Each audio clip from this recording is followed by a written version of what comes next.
March 1944. A cold wind moves across the newly built POW compound near Hearne, Texas. Floodlights hum against the darkness. Wooden barracks stand in straight military lines. Fresh timber, raw earth, the faint smell of creosote drifting through the air. Beyond the wire, the quiet murmur of rural America settles into night. A column of German prisoners, recently shipped from North Africa, files toward the camp's mess hall under guard. Their uniforms are sun-bleached, stiff with sand from another continent. Boots scrape over gravel. Some men still carry the rigid posture of Wehrmacht discipline. Others walk with the cautious fatigue of captivity. Inside the structure ahead, metal trays clatter. The warm glow of lamps spills through the windows. The Germans expect the rigid segregation they had seen in Nazi propaganda. Americans divided by race, hierarchy, and ideology. But when they step through the doorway, the scene freezes them in place. White American soldiers, black American soldiers, sitting at the same tables, eating the same food, sharing the same space. A few POWs exchange unsettled glances. The arrangement is not absolute across the U.S. Army. But here, in this camp, on this night, it contradicts everything they were taught to believe. The moment lingers like a fracture in a familiar worldview, opening a question none of them expected captivity to ask. The scene inside the mess hall did not exist in isolation. It was shaped by an American home front, transformed by global war. An environment where millions of troops, workers, and civilians moved with purpose across a continent stretched to its logistical limits. By early 1944, the United States had become a vast military machine, producing tanks, aircraft, rations, clothing, and weapons on a scale no other nation could match. Railroad networks pulsed with troop trains.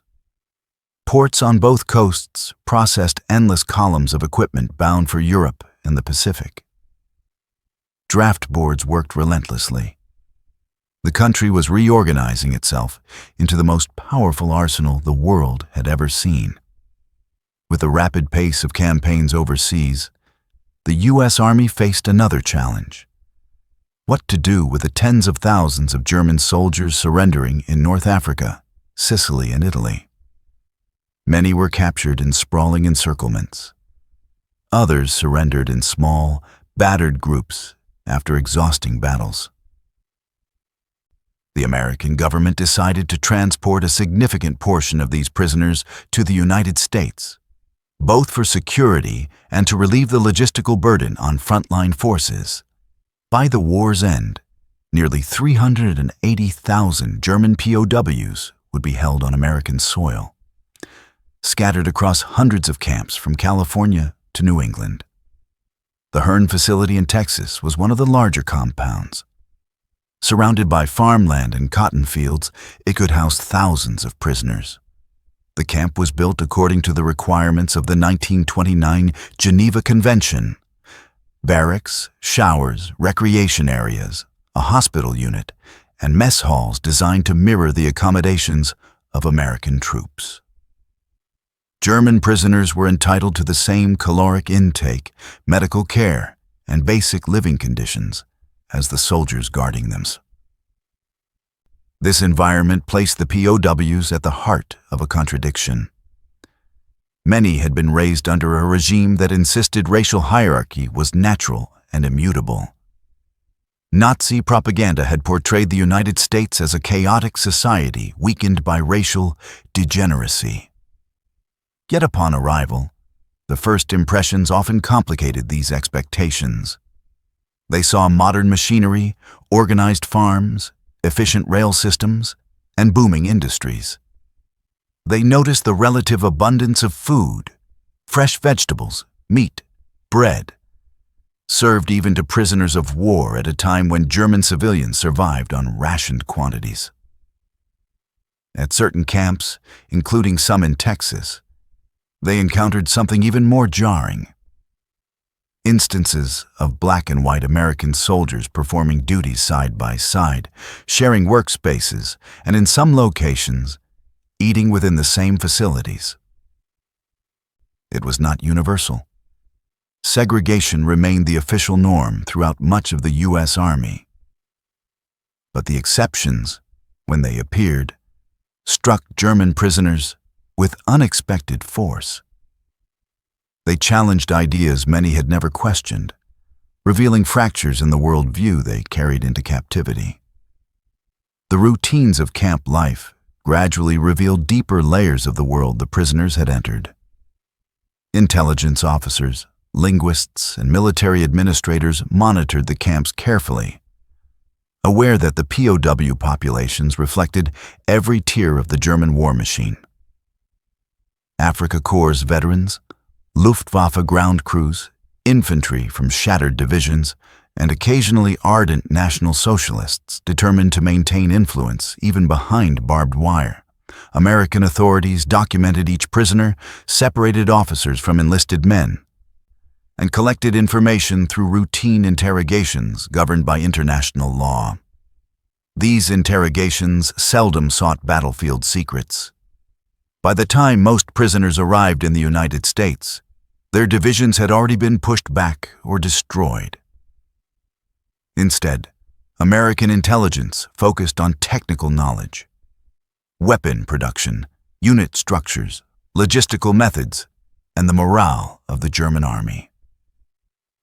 Inside the camps, the daily rhythm allowed the prisoners to observe American society indirectly through the people assigned to guard and manage them. They saw young men from every region, Southerners with distinct drawls, Midwesterners with calm, deliberate mannerisms, Northeasterners shaped by industrial cities. Some guards were veterans recovering from injuries. Others were older reservists or men deemed fit for domestic duty, but not frontline service. The variety of backgrounds contrasted sharply with the more uniform social fabric of many German units. For prisoners raised under Nazi ideology, the presence of black American soldiers in uniform carried heavy symbolic weight. In Germany, racial laws had defined every aspect of public life. Propaganda films and newspapers portrayed African Americans as inferior and oppressed, incapable of disciplined military service. Yet here, some prisoners witnessed black military police units patrolling camp perimeters with the same authority as their white counterparts. They saw black medics assisting injured POWs and black quartermaster units transporting supplies. At certain posts, the mess facilities did not segregate by race. An administrative decision shaped by local commanders, wartime manpower demands, and the fluctuating composition of guard units. These moments did not reflect full racial equality. The United States in the 1940s remained defined by segregation, discrimination, and institutional barriers. But the contrast between ideology and reality created cognitive dissonance for many POWs. Letters, diary entries, and post-war testimonies describe confusion, curiosity, and, among some, quiet reassessment. They had entered captivity expecting humiliation or brutality. Instead, they encountered a society more complex than the caricature depicted in German newsreels. Material conditions deepened this sense of disorientation. The clothing issued to them was sturdy. Medical care met established standards. Work details often involved agricultural labor, where they interacted with farmers who treated them with pragmatic respect. These experiences unfolded against a broader strategic backdrop. The American government aimed to maintain order, adhere to the Geneva Convention, and prevent radical elements within the POW population from gaining control. Fair treatment also served a practical purpose. It encouraged cooperation and reduced the risk of violence within the camps. In this environment, the presence of integrated eating areas, or mixed-duty guards, became more than a momentary surprise. It was a window into a society whose internal contradictions, its progress and its prejudices, were visible in ways German prisoners had never expected to witness. The impressions formed in those first weeks did not fade. They sharpened as the prisoners confronted the human reality of their surroundings. For many, the American camp was the first place where they spent extended time alongside people they had previously known only through propaganda. The result was a series of overlapping perspectives, emotional, tactical, social, and psychological, that revealed the complexity of captivity far more vividly than any single moment could. The human experience came first. Long days in the barracks, the routine of morning roll call, the clatter of tools during work details, each offered glimpses of the guards' lives. Some prisoners observed the casual familiarity between black and white soldiers assigned to camp maintenance or medical teams. The tone varied: friendly, efficient, sometimes indifferent, but in many cases unmistakably cooperative. These interactions unfolded in the open, audible and visible to the men behind the wire. The effect was subtle, yet powerful. Many POWs carried assumptions shaped by the rigid hierarchy of their own army, where ideology permeated even ordinary tasks. Seeing Americans who disregarded racial lines in these specific contexts created a sense of contrast that was difficult to reconcile with prior belief systems. That contrast echoed in the tactical and logistical structure of the camps themselves. The U.S. Army's wartime manpower shortages, especially as overseas casualties mounted, pushed domestic commands to reorganize their units. Quartermaster companies, transportation battalions, engineer groups, and medical detachments frequently employed black soldiers in essential support roles. Some of these detachments rotated through POW camps as part of broader logistical networks. Their presence was not a political statement. It was a wartime necessity that placed them in positions of visible responsibility. When a black truck driver delivered supplies to the camp gate, or a black medic escorted a wounded prisoner to the infirmary, the action formed a tangible counterpoint to the ideological narratives many POWs had internalized. Technological and infrastructural elements reinforced this sense of American capability. The efficiency of supply deliveries, the regular maintenance of equipment, the steady flow of rations, all reflected a military system built on industrial strength rather than racial doctrine. German soldiers accustomed to scarcity, fuel shortages, and rigid stratification found themselves observing a society where abundance sometimes coexisted with inequality, and where the machinery of war functioned through cooperation that defied their expectations. From the perspective of command decisions, the U.S. Army maintained segregation as official policy, yet allowed localized deviations depending on staffing and logistics. A camp with an integrated mess hall was not displaying a moral stance. It was responding to available personnel and the practical need to keep operations running efficiently. The Germans who witnessed this did not know the policy debates or the contradictions within American society. They saw only the visible outcome: black and white soldiers sharing duties, responsibilities, and, in some places, meals. The psychological effect was profound. For prisoners who had internalized the narratives of racial purity and hierarchy, the American scene presented a world where racial differences did not dictate every interaction. It was not equality in the modern sense, but it was a breach in a worldview that had shaped their upbringing, education, and military service. Some reacted with quiet disbelief. Others dismissed what they saw as an anomaly.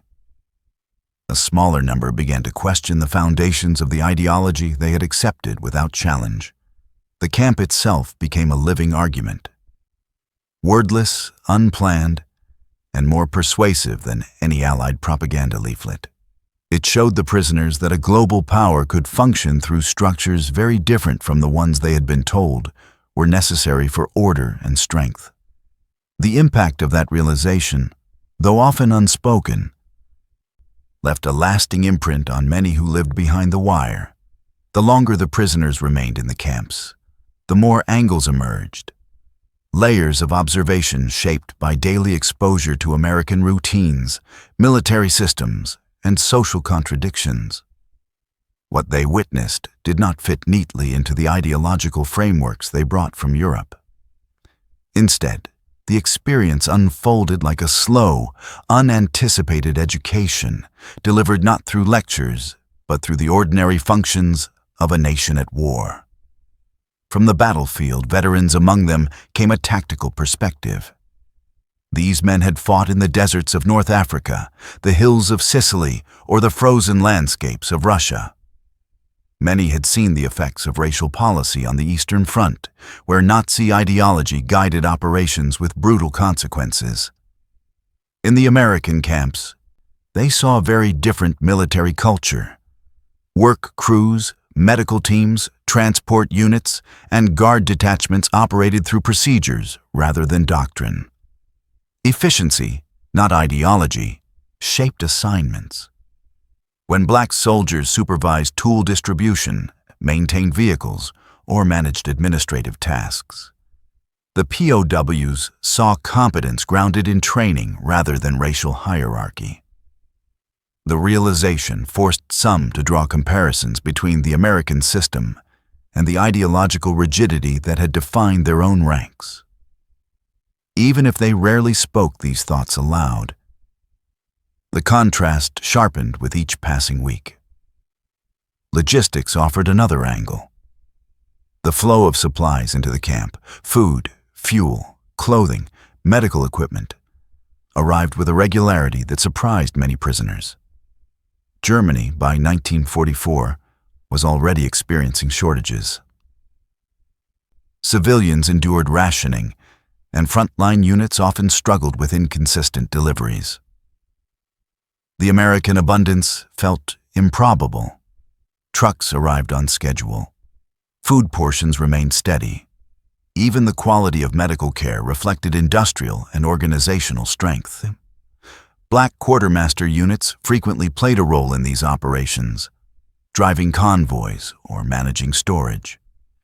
Their visible participation added another layer to the POW's understanding. The American war effort depended on a diverse workforce, one operating under systems of discrimination, yet simultaneously built on cooperation.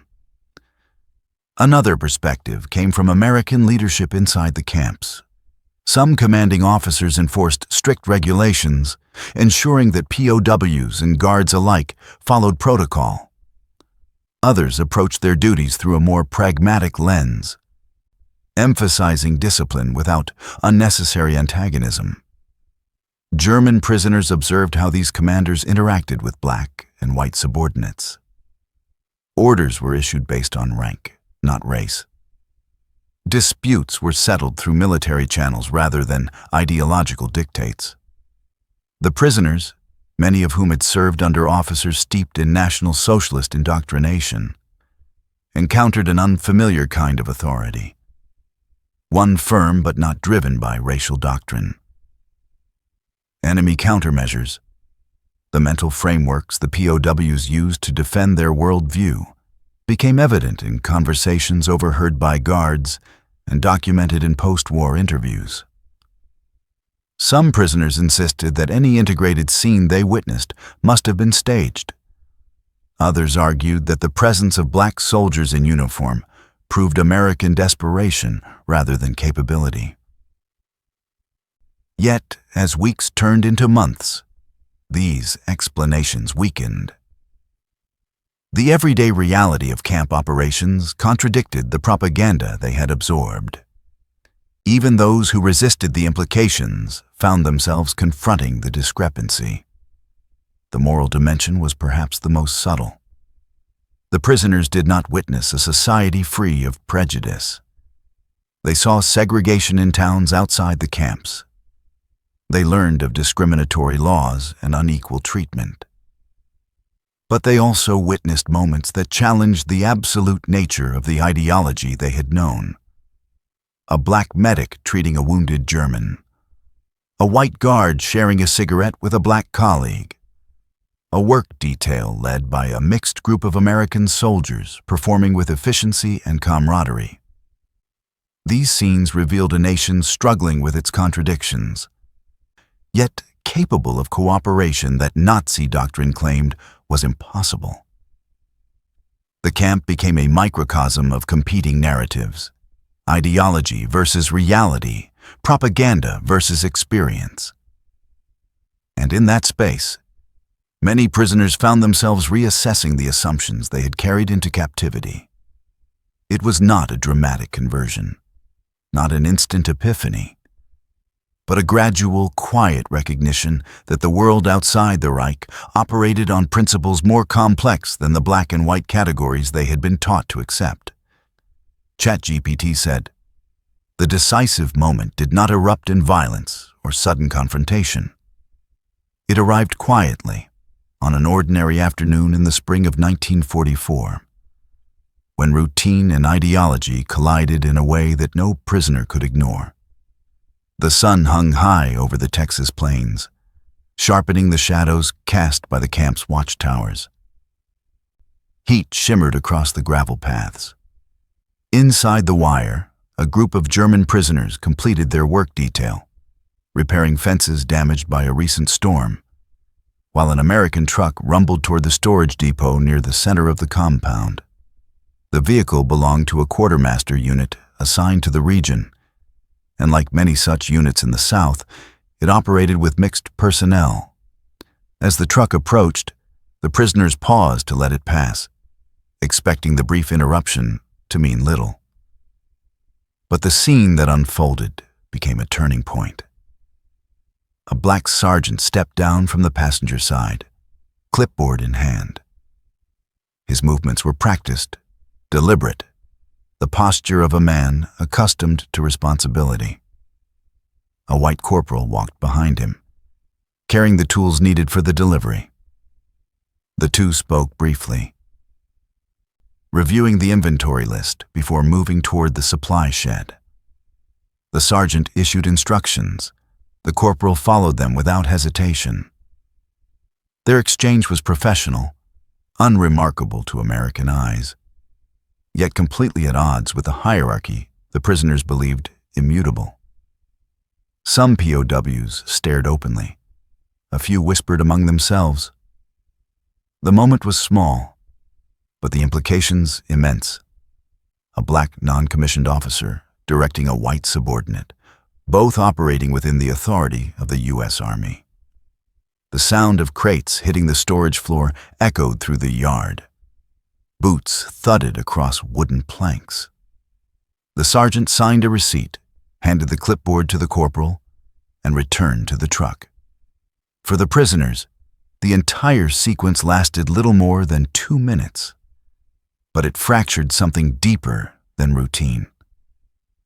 The ideological barrier broke further when a German prisoner, part of the fence repair detail, overheard part of the exchange. The sergeant asked the corporal to double-check the tool kit. The corporal responded with the crisp, "Yes, Sergeant," familiar in tone to any soldier who understood military discipline. There was no visible hesitation, no awkwardness, no tension. Just the machinery of a military organization functioning as intended. Tension rippled through the POW group. Some reacted with visible discomfort. Others looked away, unwilling to process what they had seen. A few, particularly those who had served in the Africa Corps and had encountered diverse Allied forces before, stood quietly, absorbing the moment with more measured reflection. The camp guards noticed the shift in atmosphere. Not alarm, just a subtle tightening. The awareness that something significant had occurred in the prisoners' minds. The event would likely pass without incident, but its psychological impact was unmistakable. It challenged years of indoctrination, compressed into a single, undeniable scene. This was the turning point. Not a battle, not an argument, but a moment of cognitive rupture. For the prisoners, the sight of a Black American soldier exercising authority within the structure of a powerful, well-resourced army contradicted a central claim of National Socialism, that racial hierarchy determined capability. The scene lingered in their thoughts long after the truck disappeared down the dusty road. It became a reference point, replayed in conversations, analyzed in silence, and carried into their barracks after lights out. For some, it sparked curiosity. For others, resentment. But none could pretend they had not seen it. And from that moment forward, every interaction, every routine observation inside the camp gained a new layer of meaning, filtered through the realization that the world was not as simple as they had been taught to believe. The impact of that afternoon continued to expand in the hours and days that followed, spreading through the camp as quietly as it had begun. The prisoners carried the memory back to their barracks, where whispers replaced certainty and long-held assumptions met the unyielding weight of what they had witnessed. The camp itself felt unchanged. The same gravel paths, the same wooden bunks, the same routines. But for many, its meaning had shifted. The barbed wire no longer defined only captivity. It also framed a world whose contradictions challenged the ideological foundation they had once considered absolute. In the mess hall that evening, the tension settled like a second presence. Metal trays scraped against wooden tables. The smell of coffee and boiled vegetables drifted through the air. Conversations stalled and resumed in cautious fragments. A few prisoners attempted to dismiss the incident, calling it an anomaly or an illusion of rank. Others insisted the sergeant must have been acting under special permission, or that the white corporal had been demoted. Yet the details would not bend to those explanations. The uniforms were correct. The ranks were clear. The authority structure had been unmistakable. Word reached prisoners who had not seen the event firsthand. Some listened with skepticism, others with quiet fascination. Those who had observed similar scenes earlier in their captivity, Black MPs performing searches, integrated medical teams assisting American staff, now felt those memories gaining weight and clarity. Small observations fell into place, forming patterns they had previously ignored. The turning point had not created these realities. It merely forced the prisoners to confront them. American guards, moving through the compound that night, sensed a subdued restlessness. There was no hostility, no outward sign of defiance, only the reflective silence of men trying to reconcile ideology with experience. For the guards, the moment was unremarkable. They lived within the contradictions daily, aware of the nation's racial divisions, yet accustomed to the wartime necessity that placed Black soldiers in roles of responsibility. But they recognized something in the prisoners' expressions. The uneasy recognition that the world outside Germany did not conform to the categories they had been taught. The psychological shift deepened during the next day's work details. The same quartermaster truck returned to the camp, following its regular schedule. This time, the German prisoners watched closely, no longer expecting the world to reshape itself around the doctrines they had carried from Europe. The Black sergeant repeated his duties with practiced efficiency, coordinating the offload with the same white corporal. The sequence was identical to the previous day, matter-of-fact, professional, and entirely routine. Repetition made it undeniable. Some prisoners responded with introspection, acknowledging privately that their understanding of race and military organization had been incomplete. Others clung more tightly to familiar explanations, insisting that the Americans were misguided or careless. A handful reacted with quiet resentment, frustrated by the challenge to beliefs they had never questioned. Yet even those who rejected the implications could not erase the memory. The moment became a quiet fulcrum inside the camp, influencing how the prisoners interpreted everything that followed. The efficiency of American logistics, the interactions among camp staff, the visible cooperation between soldiers of different backgrounds. It forced them to reassess not only what they had been taught about America, but what they had been taught about themselves. The turning point did not end in revelation. It ended in reflection, a shift that would continue to unfold across the remaining months of captivity, shaping post-war memories and, for some, altering the ideological landscape they carried back to Germany. In the silence of the barracks after lights out, the prisoners lay awake, replaying the scene in their minds, aware that something fundamental had fractured, even if they could not yet name it. The immediate consequences unfolded not in dramatic gestures, but in subtle, traceable shifts that camp officers and post-war interviewers later documented. Within days, guards noted changes in the way certain prisoners interacted with American personnel. Small indicators, barely visible on the surface, yet unmistakable in tone. A few POWs who had previously displayed quiet arrogance or dismissiveness toward black soldiers now watched them with a more measured expression. Others, especially those steeped deeply in National Socialist ideology, appeared unsettled, their confidence eroding at the edges. The incident also influenced internal dynamics within the German population. Camps often contained factions, ardent Nazis who enforced ideological conformity, career soldiers focused simply on survival, and younger conscripts who held fewer rigid views.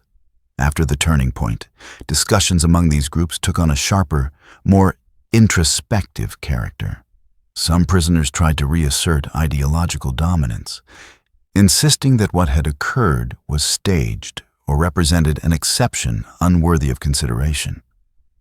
They warned fellow POWs not to be misled by the enemy's supposed theatrics, but their arguments rang hollow to many who had witnessed the event directly. Work details became a quiet arena for observation. Prisoners assigned to agricultural tasks noticed black and white American soldiers coordinating instructions without friction. Those assigned to maintenance or construction saw mixed teams handling tools, vehicles, and logistics. The repetition reinforced what they had already seen, that the American military machine functioned effectively, even when contradicting the rigid racial hierarchy the prisoners had regarded as natural law.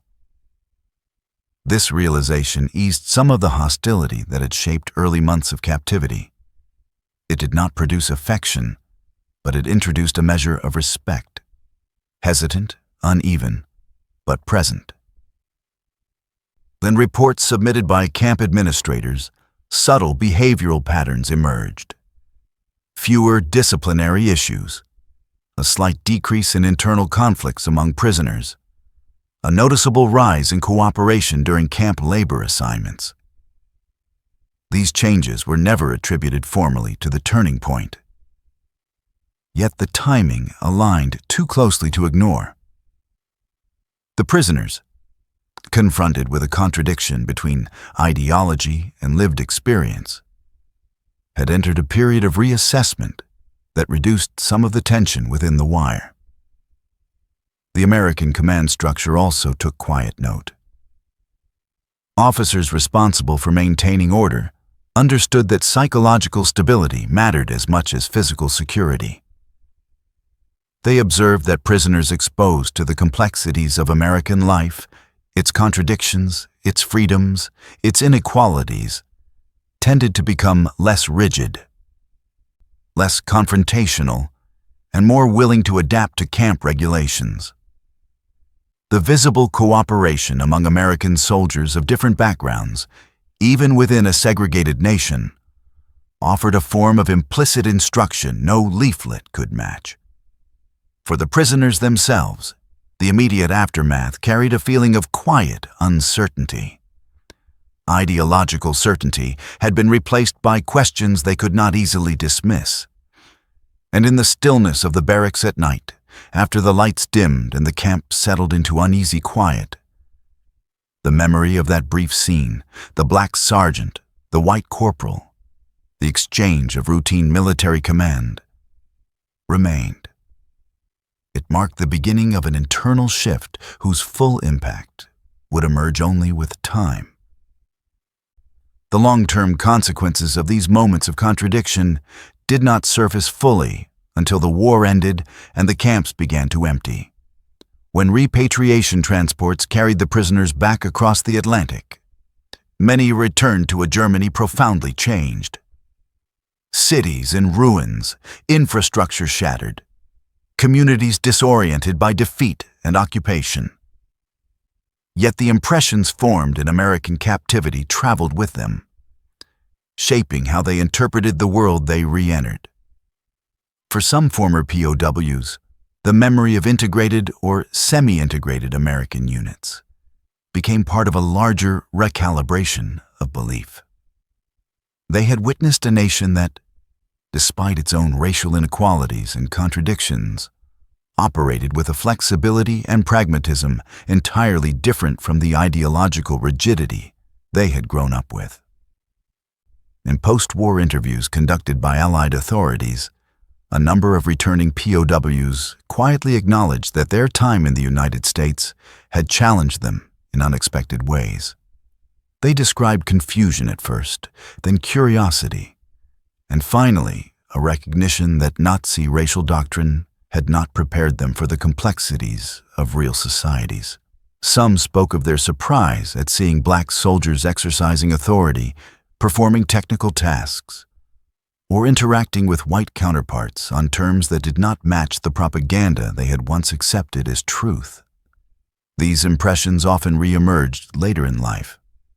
Memoirs written decades after the war contained passages in which former POWs recalled the shock of their first days in the camps, the sight of racially mixed groups working together, the professionalism of black NCOs, the competence of logistical units staffed by soldiers of different backgrounds. For many, these memories became quiet markers of the moment they began to question an ideology that had shaped their youth. The process was rarely linear. Prejudices did not simply disappear, but the experience created space for doubt, and doubt, for some, became the beginning of transformation. The American government, though focused primarily on security and manpower throughout the war, recognized the value of these impressions after hostilities ended. Reports by the Office of War Information noted that fair, consistent treatment of POWs had influenced many Germans' views of the United States. A portion of returning prisoners spoke of American abundance, discipline, and social complexity, not as propaganda, but as first-hand experience. These accounts contributed, in small ways, to the cultural climate from which post-war German democracy would emerge. In the broader historical arc, the presence of German POWs in the United States became a seldom discussed intersection point between two racial systems, the rigid ideology of National Socialism and the segregated yet shifting landscape of mid-century America. The camps exposed the prisoners to a society wrestling with its own contradictions, where prejudice coexisted with cooperation, and where military necessity sometimes overrode boundaries that civilian life maintained. For many POWs, this reality contradicted the world they thought they understood. And in that contradiction, a quiet kind of education took place, shaped not by lectures or slogans, but by the ordinary interactions of American soldiers performing their duties in front of men who had expected something very different. The story of these prisoners, their observations, and their quiet reassessment of ideology reaches its conclusion not in grand gestures, but in reflection. In the stillness of the post-war years, the memory of integrated mess halls, mixed-duty units, and competent black NCOs remained etched in the minds of those who had witnessed them. These were small moments in a sprawling conflict, yet their significance endured. They revealed the limits of propaganda, the resilience of practical organization, and the subtle power of lived experience to challenge rigid beliefs. For the German soldiers, the war had been defined by ideology, discipline, and obedience. In the quiet barracks of Texas, they encountered a world that operated under different rules, where competence mattered more than color, and cooperation often overrode prejudice. The lessons were not immediate, nor were they complete. Many prisoners returned to a Germany still grappling with devastation and the remnants of entrenched ideology. But the imprint of those months in American camps endured, a reminder that human capability often transcends the boundaries imposed by doctrine. In a broader historical sense, these moments illuminate the contradictions of wartime America itself. A nation segregated in law, yet compelled by necessity to demonstrate pragmatism and, at times, equality in action. The interactions observed by German POWs were neither perfect nor universal, but they were unmistakable, and they quietly subverted assumptions that had once seemed unchallengeable. Ultimately, the significance of these scenes lies in their subtle human power. They were lessons in observation, reflection, and recognition. For a generation of prisoners raised under rigid ideological frameworks, the ordinary conduct of American soldiers, black and white, sharing duty and authority, offered an unvarnished truth. The world is more complex, more capable of cooperation, and more resilient than the narrow doctrines we are taught to believe. In the quiet aftermath of war, these lessons would echo long beyond the barbed wire.